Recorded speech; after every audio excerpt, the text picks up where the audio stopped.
Welcome back.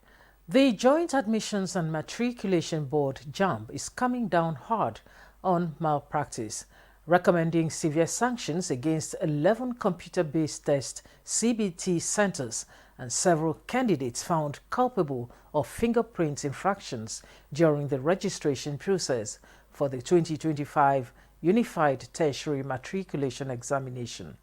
The Registrar of Jamb, Professor Ishak Oloyede, disclosed this in Abuja after a meeting with the affected centers and individuals.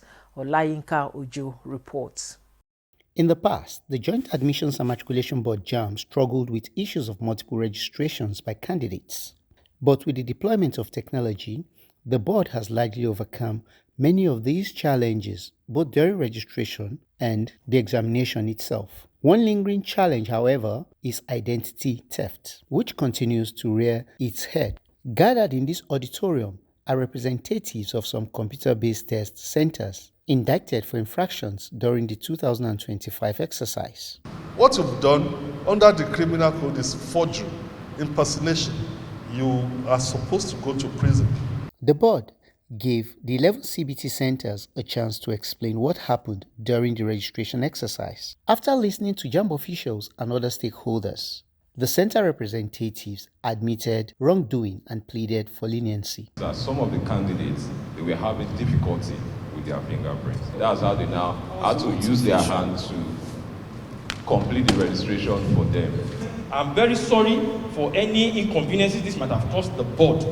Bashir Ubale Gumel, Deputy Provost of Jikora's CBT Center in Jigawa, one of the indicted centers, was among those who admitted to the infraction. It's better to sign them on so that we are not going to repeat it again.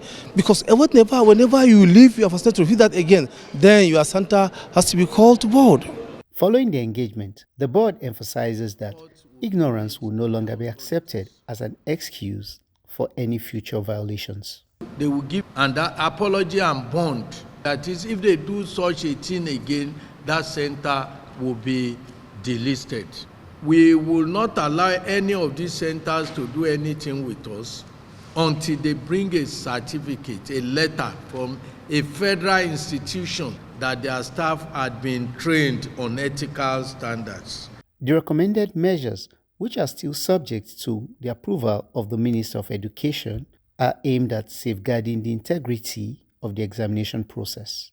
Olayinka Ojo, NTA News.